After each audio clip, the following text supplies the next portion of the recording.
How's it going, guys? JP here, and welcome to day number 21 in my second annual 31 Days of Horror.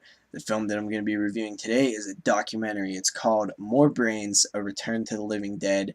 Came out in the year 2011, and it is the definitive Return of the Living Dead documentary, which, if you guys don't know by now, Return of the Living Dead is my all-time favorite zombie film. I absolutely love this film. I think it's just brilliant and how well it was made and just everything about it. And the more I learn about it, the more I watch, the more I love it.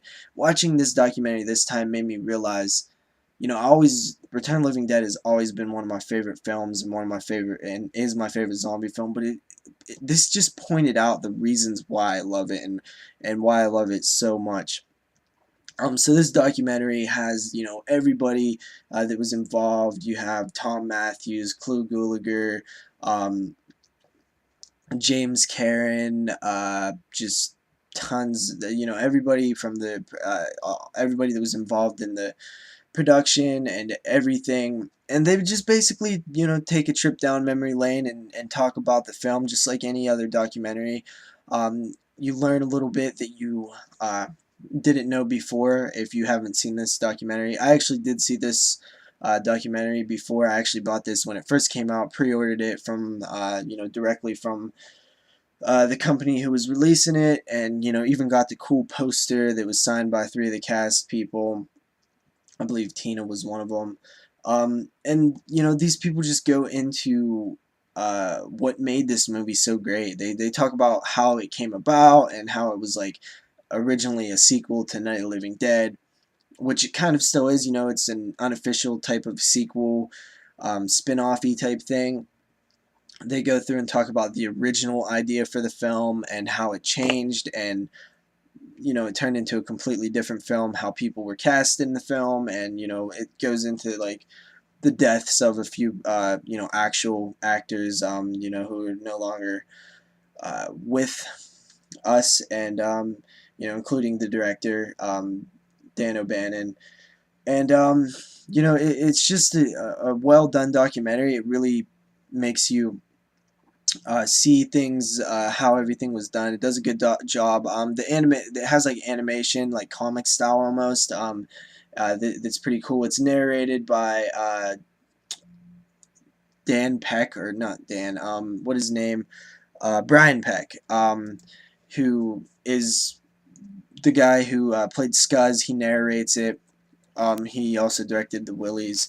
And I just kind of really realized like how cool everybody was and how good of a time they had. Linnea Quigley, just it's a really cool person. She's just fun to listen to and hear her talk, and of course everybody else. Tom Matthews, I really like Tom Matthews, and it was awesome to hear him talk about his experiences with the film.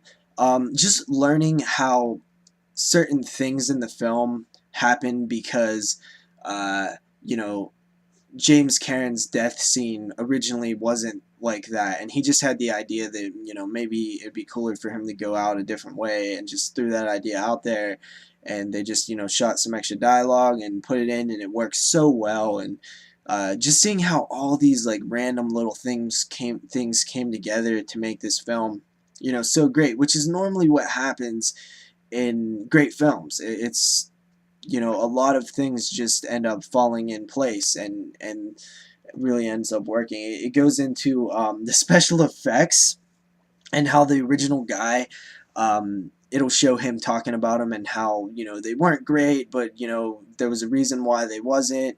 So he's kind of defending himself a bit, and then it would just cut to a picture of what his effects look like, and they're so garbage, and you just feel kind of bad for him because it's like funny, and you you just feel bad for him. And then there's like the other guy who was doing really good, and it goes into like the half corpse and how that worked, and it's just it really makes you appreciate a lot of the hard work that went into this film. And of course, Linnea Quigley's famous graveyard scene, her character Trash dancing naked on the tombstones, and how that is very funny how all that went down.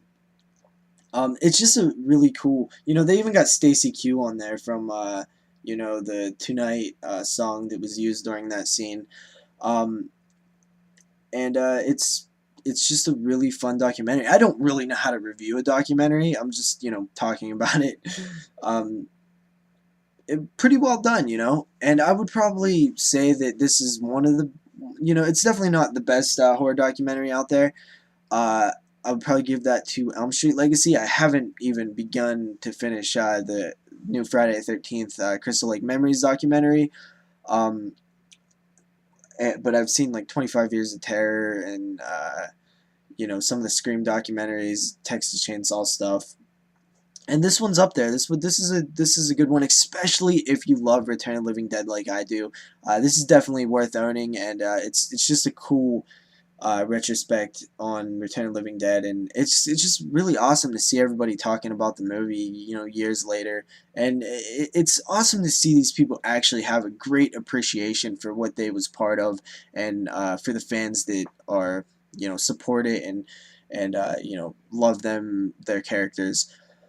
So yeah, if I'm gonna rate a documentary, I would rate this one, 10, 1 out of 10, 10 being like Elm Street Legacy or, something that's probably my favorite. So yeah, 10 would be like the Elm Street Legacy. I'd probably give this an 8. So solid documentary. If you like Return of the Living Dead, you'll like this.